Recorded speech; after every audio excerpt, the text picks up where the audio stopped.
I'm Barbara Mead. I'm one of the founders, along with my partner Carla Cohen, of Politics and Prose back 30 years ago. It'll be the 30th anniversary of Politics and Prose this September.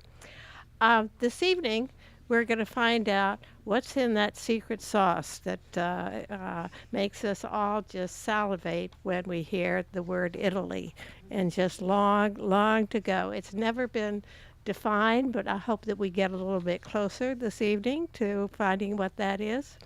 I want to welcome Joseph Luzzi. Joe received his doctorate from Yale University and since 2002 has been a professor of Italian at Bard College, where he's also director of Italian studies.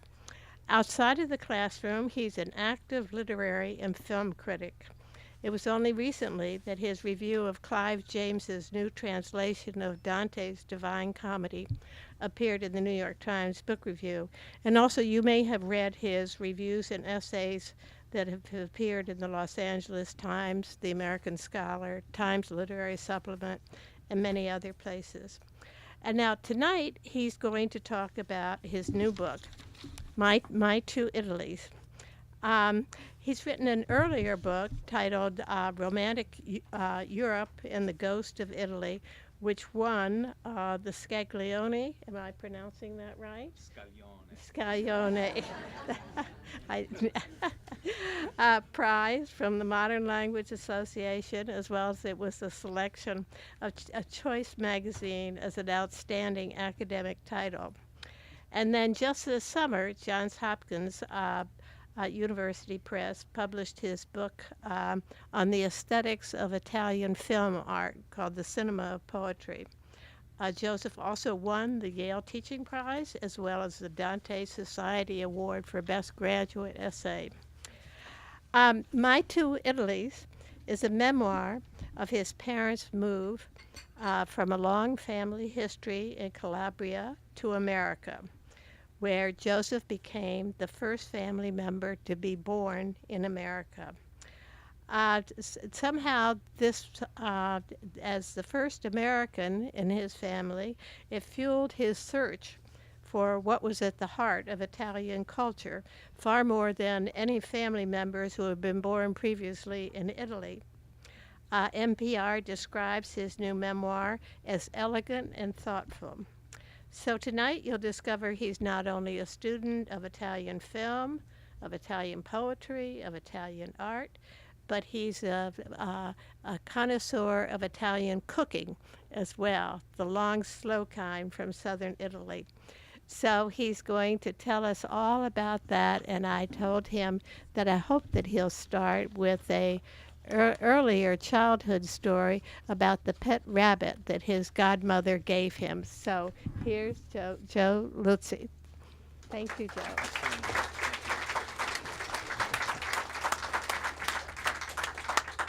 Thank you so much. Do I need to speak into the microphone? Okay. Thank you so much. Can you all hear me? Great. It's wonderful to be here. As Barbara so kindly said, my background is in academia, and I have made the transition to doing a new kind of writing, a writing that is, I hope, accessible to different types of readers and not just those within the academy. And as part of that, one of the things that shocked me when I published this book was that my press actually gave me a marketing form. You don't get those when you get them with academic presses, but it's more to say who will review your book. But this one was actually to try and market it. And so after I got over my initial shock, being the good professor that I am, it was an 8-page document. I sent them back 23 pages, single spaced. Never give a professor a take-home exam. But while I was filling that out, they asked about the places that I'd hoped to read at and would like to do events at. And one of the first places that came to mind was Politics and Prose. This is a place that I've always dreamed about speaking in, so it's really an honor and a thrill to be here. Thank you so much for inviting me. And I thought I would start, I'll read a couple short passages and talk a little bit about them, how I came to write the book, where the book's coming from, what I hope the book does, and more importantly, what I I learned almost in spite of myself by the time I got to the end of the book that I'd never anticipated learning or um, expected on the journey out. And I'll start by reading a passage right from the beginning of the book. This is just going back right page one, and this is kind of an introduction that I hope gives you a sense of the flavor of the book, quite literally, and also some of the themes that it brings to the table. So this is my introduction. You killed him. You killed him. Giuse, aspetta, my mother called as I fled the kitchen in tears, accusing her and my father of murder on the holiest Catholic day of the year. Easter Sunday had started with such promise.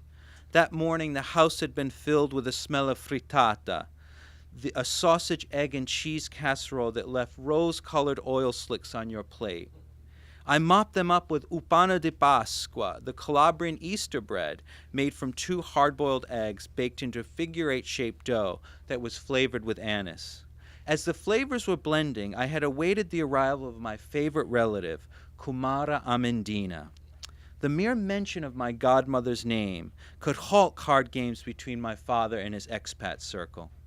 She had earned the most glorious title any Calabrian woman could hope for, Fimanella, little woman.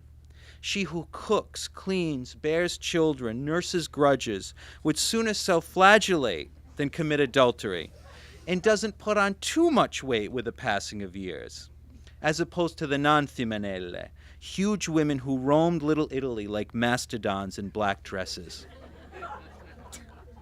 The gift of beauty didn't end with Amandina. She had 3 girls. The youngest, Giuliana, had earned that other honor reserved for the Calabrian female elite. She looked German. My people revered those few fair-haired creatures with blue eyes and light skin, women with none of the facial hair that afflicted so many of my darker relations.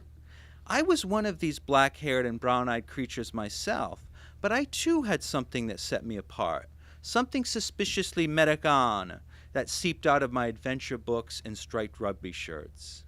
Juliana and I had seemed destined for each other since childhood. Had we met 10 years earlier and thousands of miles away in a southern Italian village, we would have been the occasion for an exchange of livestock and toast to healthy male children.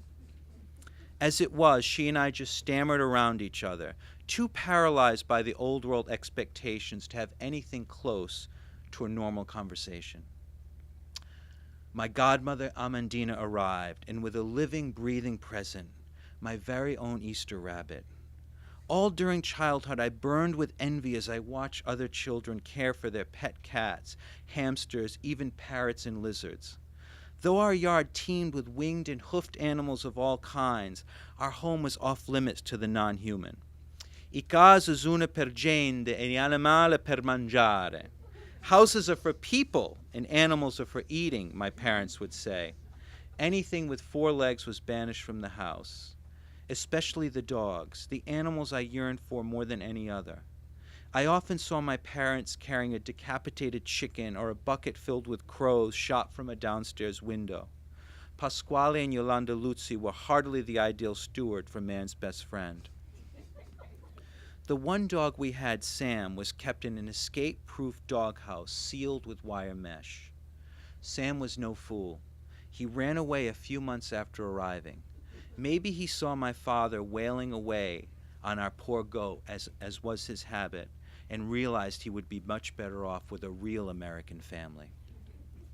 I took the rabbit in my arms. Circumstances had kept me from becoming an animal person. But this guy with his white fur and gentle eyes, a present from my favorite relative to boot, was different, just like Kumara Amandina, who was much more delicate than the bruiser Calabrian matrons who poured into our home on Sundays. I would cherish him, I swore to myself. I'd make sure that the creature enjoyed a different fate from Sam's. My mother and father smiled, Amandina gushed, and the bunny went back into his box. That afternoon, I imagined that the rabbit was resting while I played outside. In truth, he was about to face an ordeal that would have shocked even battle-scarred Sam. Apparently, my mother and father weren't just admiring the rabbit's dreamy eyes. They were sizing up his haunches. I don't know what it took, my mother's usual too brisk whacks with a stick to the back of the skull, or my father's preferred twist of the neck in his thick fingers, but by 5 p.m. my pet had become an entree. I came into the kitchen to find him splayed out, his glycerin blue eyes lifeless and coated in oil, over a bed of roasted potatoes.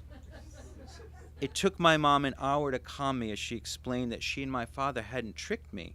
They had planned it all along and just assumed I knew what was coming. She spoke with a smile. That was the worst of it. To her, destroying my pet was no different from weeding the garden. I followed my mother to the kitchen table, slunk back into my abandoned seat, and, tears spilling onto my napkin, ate my pet rabbit. So that was my childhood. And I started with that story because I hope it gives a sense of growing up. Like most kids, you only know what you know at home, and you really don't have a great sense of the outside world. And yet, I knew this wasn't normal because I knew enough from the other kids on the block and the other things I was watching on TV that this house that I lived on in this suburban street in Rhode Island, Westerly, Rhode Island, was somehow this kind of ethnic bubble. It didn't feel Italian-American, right? Because we knew what the kind of cliches and stereotypes about Italian-American life were, where they didn't speak Italian, they had a few curse words that they knew. They had lost touch with a lot of the traditions of the old country. And my parents certainly didn't have that because they did speak Italian, this Calabrian dialect. They did more than swear, although my father was an incredible, even his curses were kind of, poetic. He would say things like, I published a little piece recently talking about the curses, like, may the ground beneath you combust, te vo bruciare l'erba. And my sister wrote me, she said, you forgot the other one when he used to say, te vo scippare a faccia no cane, may a dog rip your face off.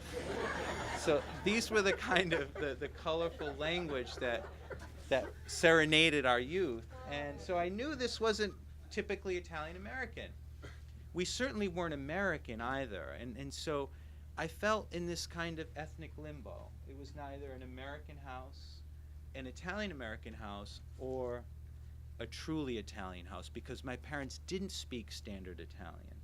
They could parrot the words of the standard Italian, but it wasn't theirs. They spoke a dialect that was frozen in time because they had immigrated from southern Italy in the 1950s. So they were, had very little education. They spoke this Calabrian from stuck in time that had been Americanized. So even simple Italian words like macchina, which means car, would be Americanized into carro, right? A car with an O. So, and carro really means cart. It doesn't even mean car. So it was this unusual space growing up. Yeah. It was an unusual space growing up. My solution, like all kids, was to reject everything that my parents stood for. I wanted to be American, right? I didn't want to go to the lunchroom and have a pepper and egg sandwich. I wanted a peanut butter and jelly sandwich, right? I wanted to play American sports. I wanted to fit in. And I was lucky enough that by the time I was born, that could happen. I was able to have a good education and go on to do things that my parents really couldn't, nor could my siblings, because 4 of my siblings were born in Italy. By the time I was born in the United States, we were more comfortable. But not really, because my father never really assimilated. He was born in Italy. He had served in Italy in World War II, had been a military internee in Germany. A lot of my books about his experience in Germany. A terrifying experience in Germany. He came back and married my mom when she was very young, still a teenager, early teens, you'll see as you read. And they had 4 children by the time he was in his 20s. He came to the United States with no education and a will to work, so he became a factory worker. And he would get up at 3:30 a.m. for start a 5 o'clock shift, work about 10 or 12 hours, and then go to another job as a landscaper. So he was always working and unhappy. He was frustrated. He was an intelligent man, and he had no opportunities. So I grew up in this world where, on the one hand, I had all the opportunities that the American experience could bring, and yet my family seemed to carry with them the burden of thwarted expectations, broken dreams, and struggle. So it was a strange thing because I didn't really have any struggle. So I wanted to put their struggle behind me. It seemed to me something that my life would be better without.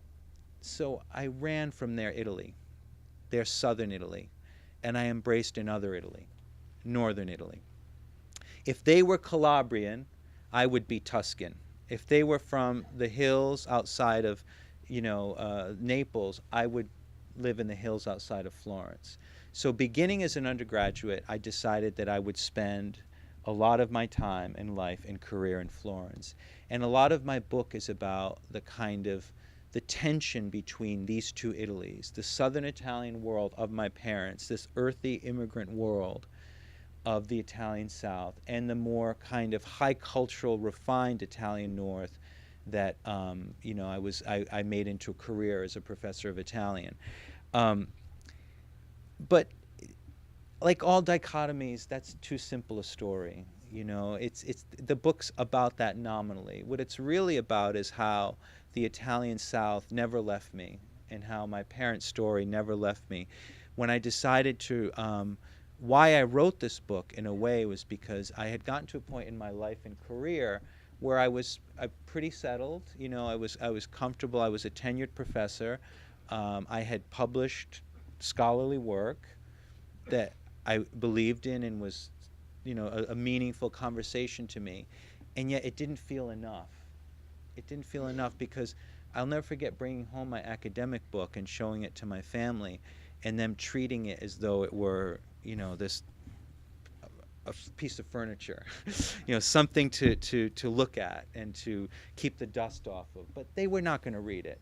It's just, and nor could really any lay reader. And I felt at the time I started to feel this need to try and do something more, to try and tell a story about Italy that wasn't just for this kind of rarefied elite, this group of, fellow scholars, but that people like my parents, people like my sisters who experienced immigration could connect to.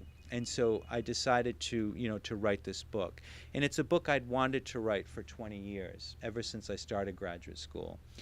Because I realized when I started to study this high Italian northern culture that what was really interesting about my story was not just another learned article on Dante, but the fact that there was a connection between the world of my parents, their Italy, and Dante. Just to give you one example, Italy was only recently unified in 1861. A lot of people don't realize that. And one of the things that kept the country split was the lack of a unifying language. My family experienced that. They never learned proper Italian. Dante wrote in the 1300s that Italy will never be unified unless it finds a common language, a volgare illustre, illustrious vernacular. So this is a centuries-old problem. And it wasn't disconnected from the experience of immigrant families like my parents. They lived this. They lived the lack of a common language. My dad, by the end of his life, had no real language, right? He didn't speak English, nor Standard Italian, nor even his native Calabrian. So that, to me, is an example of how something that Dante is writing about is living in the life of these Calabrian immigrants. Another thing is that Italy historically has had a very fragmented sense of national identity. Italians are deeply proud of their culture and very, very skeptical about their government. Almost the opposite of Americans, which we have this reverence for the Constitution, for the founding of this country, which I imbibed growing up. It's the exact opposite in Italy. The direction's the other way. It's cultural pride without with national skepticism. They even call it the crisis of Italianità, la crisi dell'italianità, the crisis of Italianness. And I realized my family also lived that, because as immigrants, being Italian meant nothing to them. When my mom said, "Il mio paese," my country, it wasn't Italy, it was Calabria. The abstraction Italy, this newly unified nation from 1860, meant very little to her. So these were the questions that kind of haunted me. And as I always tell my students, you never want to know when you start writing where you're going to end up.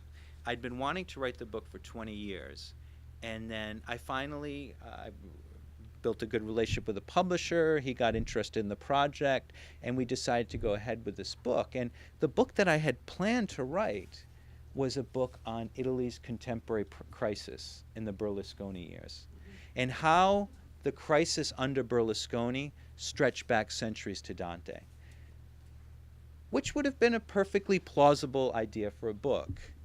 And yet, when I started it, and when I showed it to some of my first readers, the unanimous reaction was, we don't want to hear about Berlusconi. We want to hear about Pasquale Luzzi and Yolanda Luzzi. And, you know, we want to hear these family narratives. And I said, but wait a minute. Berlusconi's famous. My family's just this humble Southern Italian family. Why? They just took over the narrative. The stories about the family just gained a momentum all their own, and that became the kind of the engine of the book. And so it became a very kind of different book than I had planned. And it's labeled a memoir, and you know, I get the creeps when I hear that word a little bit, as Italo Calvino said about memoir, you know, once you start on the slope of memoir, where do you end? You know, telling people what you had for lunch, or, you know, using 3 exclamation points about how good the cappuccino was. I'm naturally reticent. I don't use a personal Facebook page. I use just an author page. And so it was very hard for me to kind of open up into that vein of writing. But I realized that there's nothing personal in the book that isn't somehow also disciplined by the story about Italy. So anything personal in here is also about Italy. And by the same token, it's not a book about just Italy. Anything about Italy is also deeply personal. There's nothing about the history of Italy, its culture, its crisis, that didn't somehow play itself out on the personal level or the familial level. So I found that dialogue between the personal and the Italian kind of held the book together. And so that's a little bit of the background. I'd like to read one more section, and then just some closing remarks, just to give you a sense of the argument of the book and what it's trying to do. Absolutely, yes. Okay. In 1818, the English poet Percy Bysshe Shelley wrote, "There are 2 Italies, one composed of the green earth and transparent sea, in the mighty ruins of ancient time, in aerial mountains, in the warm and radiant atmosphere which is interfused through all things. The other consists of the Italians of the present day, their works and ways. The one is the most sublime and lovely contemplation that can be conceived by the imagination of man. The other is the most degraded, disgusting, and odious." Shelley was scandalized by the contrast between Italy's fabled history, which had inspired him to leave England and spend the last years of his life as an Italian exile, and its everyday miseries and corruptions. Echoes of Shelley's 2 Italies thesis abound, including the recent book Good Italy, Bad Italy by Bill Emmett, a former editor of The Economist, who distinguishes between la mala Italia, selfish, closed, unmeritocratic, often criminal, and la buona Italia, open, community mild, and progressive. I carried my own 2 Italies inside, the southern Italian immigrant world of my childhood and the northern Italian cultural realm I devoted my adult life to. In the classic story about the founding of Italy, Virgil's Aeneid, the hero Aeneas greets the ghost of his father Anchises in the underworld. His father stretches out his hands and cries, "You've come at last? Has the love your father hoped for mastered the hardship of the journey?" That word hardship recalls for me the prodigious labor that immigration would exact from my father, whose sacrifices resulted in no epic poem and who left no empire in his wake. One night around the time I entered graduate school to study Italian, he awoke and rose from bed to use the bathroom. He was once fiercely strong, shorter than most, but built, I'd never write this in an academic book, like the proverbial brick shithouse. Now, years after a massive stroke, his left arm hung limp against his body. He had a terrible stroke at age 59. His barely functioning left leg, withered to a chicken shank, left a gap between his skin and his underwear, and his testicles drooped in the sagging cotton as he dragged himself down the hallway. His factory has recently honored him with a plaque that now hung on his bedroom wall. 25 years of service. That quarter century had meant waking up at 3:30 a.m. to start work at 5. His shift began at 7, but he arrived early to log overtime. He spent the next 10 hours powering a lathe in the din, and then, weather permitting, a few hours more landscaping at a second job. After relieving himself, my father limped back to bed beneath the plaque. This new world, which had given me so much, had taken everything from him. He had acted of his own free will, but the journey north from southern Italy had broken him in body, in spirit, and in soul. Or so I thought. When I became a parent myself, I understood that his story was not only about self-denial. It may not have seemed like much to me, but to him that plaque symbolized a lifetime of honest labor that had brought tangible rewards, money in the bank, a house and car of his own, schools and jobs for his kids, even a few acres of investment property. In Calabria, these things were unimaginable for my father, one of 8 children raised on dirt floors. My daughter Isabel was born in 2007, a full half-century after my parents abandoned Calabria in the gloomy corner of southern Italy. Commentators used to agonize over whether to hyphenate Italian-American or leave the words untethered. Should the two ethnic identities be left separate to signal their cultural uniqueness, or be brought together in a symbolic union? My mother and father, for their part, didn't think of themselves as Italian or American, let alone the fusion of these terms. They were Calabresi. For them, the Italian-American hyphen, like America itself, was a bloodless abstraction. I also had little time for the hyphen. I was Italian and American, a little of each, not fully either, and definitely not their seamless hybrid. It is left to my daughter's generation to inhabit the hyphen. With each passing year, with each Calabrian relative that dies, with each Calabrian turn of phrase that is forgotten, the land of my parents fades from memory. At night I read to Isabel in hopes that she will learn to love stories and appreciate language in the way that books help me make sense of a country that was foreign to my own family. Story will be all that binds her to Calabria. She will never come home to dinner to find a slaughtered pet served over a bed of potatoes. That I can promise. I used to think of my 2 Italies as a burden, an ethnic cross I had to bear as I struggled to make my mark in the new world that my parents had brought me to. I was right. It was a struggle, one that I might have been happier without. But it was also the gift that brought me inside the disappearing world of my parents and millions of other Italian exiles, a distant land that my daughter may only ever know in translation. So, thank you so much. And just I would say in closing, what did I learn from this book? Where did it bring me that I never thought I would go? 3 things. The first, I realized that I didn't write this book to talk about contemporary Italy or to talk about Dante, but I wrote this book to get on paper words, memories that are disappearing. As my parents' world dies, so will everything associated with that world. It won't live on in the next generation. The new generations barely speak Italian. Look at them as these kind of oddities. So to me, this was an act of memory and retrieval of their disappearing world. And what I learned was 2 things. One, I think as kids, we don't think of our parents as people, right? We think of them as like machines to take care of us. And I had a glimpse. I interviewed my mom quite a bit for the book. My dad passed away in 1995.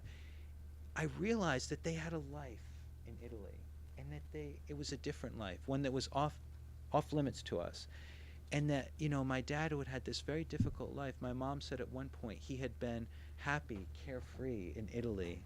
And that floored me. And I realized the awesome sacrifice that immigrants have to make. It was really kind of overwhelming in a way to think that they had embraced a life of exile, discounted their present happiness so that their children could have a better life, was really incredibly powerful. And that's what I learned. What I hope for the book is this. It's about Italy. It's about two Italies, right, in the title. But when I finished the book, I didn't think it was really a book about Italy. I really think it's a book about the American family. Whether you're Italian, Russian, Irish, whatever your nationality, so many of us have this story somewhere buried in. I just happen to be born close enough to my parents' version of it to be able to write about it.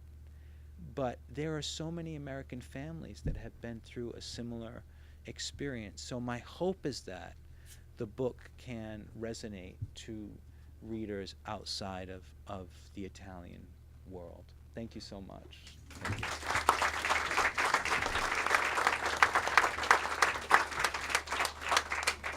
Okay, we've got 2 mics for questions, one here and one here. So 2 questions, a small technical one and then another. The small technical one is the Calabrian dialect so different that they're unintelligible to one another? Excellent question. I learned you this. gotta speak Yeah, up. excellent question. I learned this in a lot in graduate school studying language and literature. The odd thing about dialects, and it's probably true in most cases, but in the Italian case, words that aren't often used, say like literature, right? Right. It's really intelligible from one dialect to the next. Letteratura might be literatura or some variation thereof. But everyday words have an intense amount of change and morphology. So in Italian, standard Italian, to say let's go, you would say andiamo, right? In Calabrian, you'd say yamonino. Okay. And then the article, for example, il libro, in Calabrian it's u libro. So you see on the building block of languages, the articles, the everyday expressions, those are intensely different, especially as you travel geographical distances. So Sicily, which is an island, has a very unique dialect. And then within southern Italy, the dialects may be more or less intelligible to one another. But once you get into Piedmont and Lombardy in the north, enormous differences. So they really are different on the level of people like my parents, people who didn't have a big education or use an expansive vocabulary. Everyday words are quite different as you go from one dialect to the other. And one other question. Why did your parents come? I mean, most of the Italians came at the same time as the Jews, Yes. Before 1920, when the immigration laws were changed precisely to keep them out. Yeah. So it's a very common story, but it's shifted way out of time. Yeah, absolutely. The mass waves of Italian immigration, which a lot of the book is exploring the question, what is an Italian American? I think an Italian American is not someone like I am, technically an Italian American, but Italian American is someone whose parents came or grandparents during the waves of mass exodus, 1880 to about 1920, late 19th century after unification and into the early part of the 20th century. My family came much later, and they came because they were very poor. Southern Italy lagged so far behind the rest of Europe and northern Italy up until about what's called the economic miracle in Italy in the 60s and 70s. But in the post-war, the 40s, 50s, my parents came in the late 50s, southern Italy was truly, my parents were dirt poor. So that's why they came. Interesting. Yeah. Says something about them. Yeah. Thank you. Yes. Can you hear me? Oh, hi. Hi. I grew up with an Italian-American father whose father was an immigrant from Sicily. Yes. Africani. and a non-Italian American mother. And so for me, there were more than two Italies. And in many ways, it was something of a burden because my mother's family wanted nothing to do with Italians. Yes. I wasn't Italian enough Right. for my father's family. Right. If I traveled in Italy, if someone pointed to my name, my surname, and asked me, dove, and I mentioned my grandfather was from Sicily, then Yes. it was, no. But I wasn't Italian. It was I Africani. And then just being a kid, and even at university, having that surname. My father was a relatively successful businessman. Yeah. His father was a longshoreman. It was the only job he could get. He raised 5 kids, Coldwater Flat during the Depression. Small Italian family at that time. But my father ended up basically running a major shipping company, which Yeah. happened to be Dutch. I still will get occasionally mafia. Yeah. I was like Queen Beatrix of the Netherlands wasn't. But it took me forever to just get to a point where I felt like I am what I am. Yes. And it's all a part of me. And if you have a problem with it, Yeah. but it took me a very long time to just assimilate it Yeah. all. Did you find that? I mean, you have. Well, I think you raised so many points. I just sorry. isolate 2 of them. One is one of the greatest senses of pride for Italian Americans, right? This group whose grandparents came over late 1800s, early 1900s, is the few words of dialect that they picked up from nonno, from the grandfather, right? Whether it's a curse word or whether it's and I was talking to someone today at the at NIAF, the National Italian American Federation. He was telling me how when he goes to Italy, this Italian was complaining she's so sick of hearing Italian Americans and their few words of dialect, right? and this person's so desperate to share the little Italian that no, but that's really a true case of how Italians, the old country, the original culture, really does look down on certain aspects of Italian American culture. That's one thing. Where I hope to kind of intervene in these complicated network of relationships you set up, I tried in my book to talk about why Italian Americans have. I don't set in my book to debunk the stereotypes created by The Sopranos and Jersey Shore and things like that. I just want to know why. Why is a legend something like The Soprano, The Godfather? Those are the legends of Italian American culture. What is it about Italian Americans that they reach out to these icons and symbols instead of, say, a literary tradition? Because there's great Italian American writers. And my theory that I talk a little bit about in the book is that most people who came during the massive waves, the exodus, the waves of immigration, were really from poor families that hadn't had the privilege or the opportunity of any kind of education in the things that we associate with Italian culture, high culture. So they gravitated towards these folkloric icons and symbols, one of which in Southern Italian culture, is the kind of the outlaw figure, who sort of is not part of the co-opted by the law, because they don't trust the law oftentimes, or the lord of the manor. So this kind of outlaw brigand bandit figure became romanticized and celebrated. That may be one of the reasons why Italian Americans have this kind of folklore of these films celebrating, the mafia. These are all to show that what happened in southern Italy was a phenomenon of immigration that was completely cut off from what we associate with the riches of Italian culture. Now, that's not to say that southern Italy doesn't have an amazing culture of its own. It does. It's got a rich history. It's had its own version of the Renaissance, just very different from the kind of globalized, exported Dante Michelangelo version that brings millions of tourists to Italy each year. Well, what I would just say in closing for myself is that what saved me truly was studying Italian, the Italian language, at university.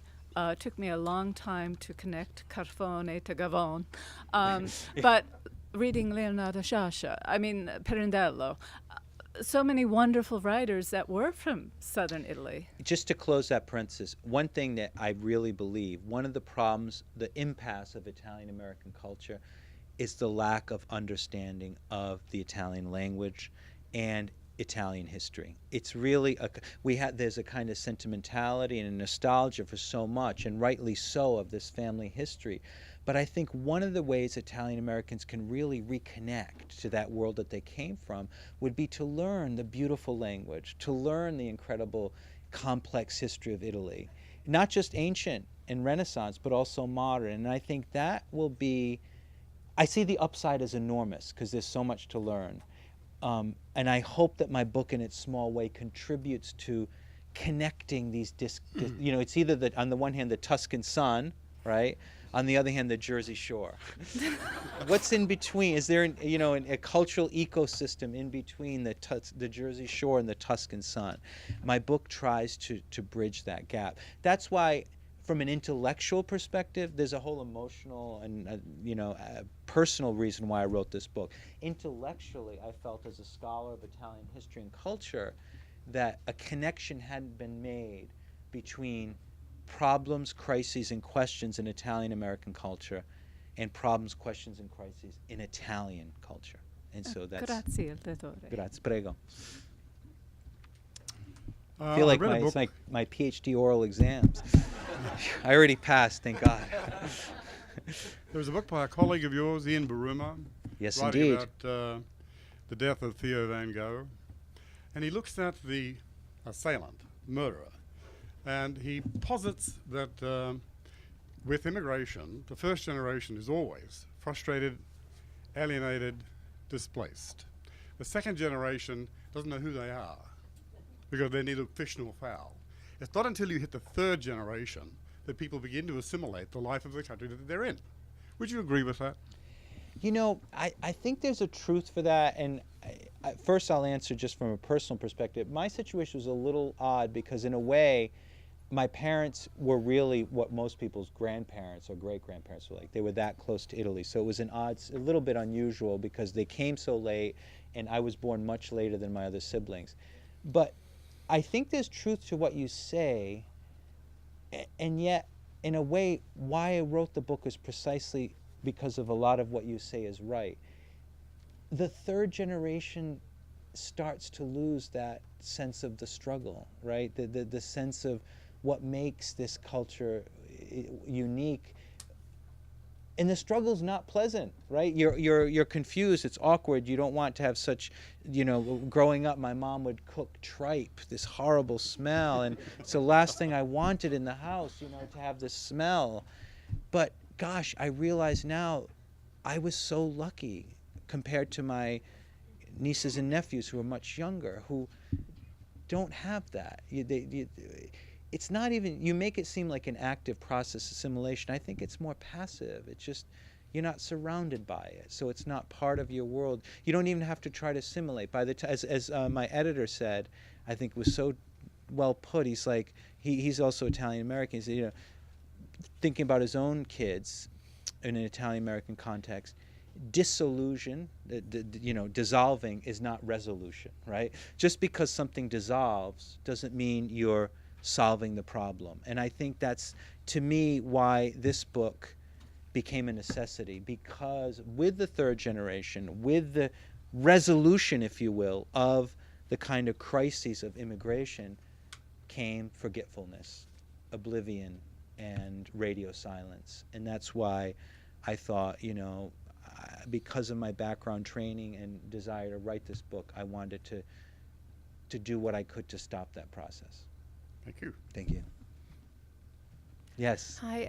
Well, I think we must be related somewhere along the way. Probably. I'm just saying, but parents came from Sicily in 1950 and studied Well, I'm Italian. a northerner. You're from Right. Sicily.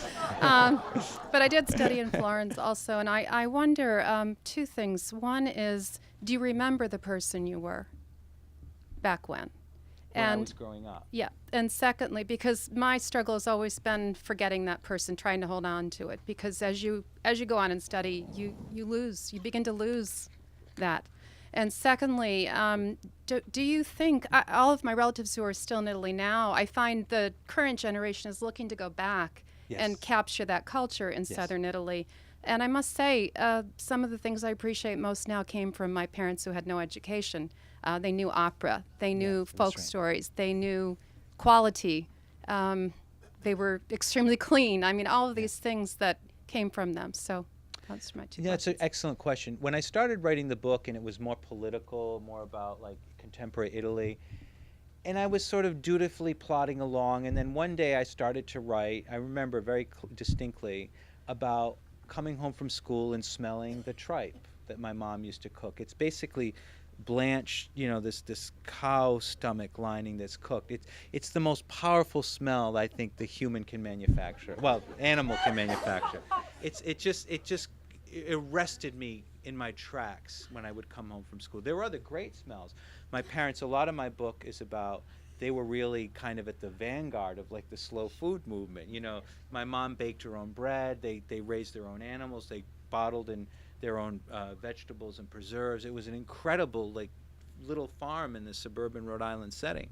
But it was this smell of that tripe, those kinds of memories that put me in touch. You said, do I remember myself? I reconnected through those kind of memories, like the thinking of the remembering, not just remembering, but feeling the smells of childhood, right? That brought me back to what it was like to come home from school and open the door and see my mom when my mom left Italy in 1950, before she left in 1953, her passport, her occupation was casalinga, which means housewife. That was her official occupation. And the house, you could eat off the floor. It was so spotless. And I remember just how clean the house was and how, all the smells, everything of my childhood. That brought me back to that person, that I was. Not insofar as I remember my own, but as I related to my family. It reconnected me to the kid that I was. You mentioned learning from your parents. I think that's because when I was younger and wanted to fit in, and I rejected that world, their world, and ran away from it in a certain way. Writing the book was kind of a détente, right? A piece. As I wrote the book, I realized this is the culture that I came from. I was lucky to have been in it, and even when I was running from it, they taught me incredible things. So remembering the person that I was meant returning to those smells, the feel of growing up in that house, and the lessons that they had imparted. Thank you. Okay, we're beginning to run out of time, so we're going to do one question here, and we got two questions over there. One or two questions? Shall I get over mine? Because I'm starting to breathe really hard. I don't know why, like you. You get over before I faint. Yeah. Oh, just two small questions. Yes. Please don't answer, and if you don't get an answer, I'm totally fine. Have you ever been asked to act in the movie? Also, because you are Italian and by the Vatican to request you to do these complicated liaison kind of job, to bring the world So you're together. asking The if rift, I'm because you're really a Italian. professor, if I just play one on TV. I didn't hear the intro.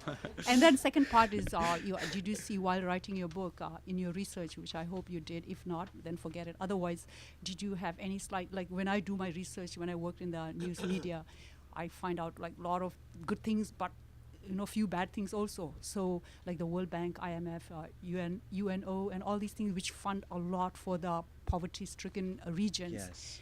And then these guys, like me, if I were like totally downtrodden kind of Yeah. background, I will make use of that, artificially Yes. inseminate and artificially abortion, Yes, yeah. abortive Yeah. measures Of of the population.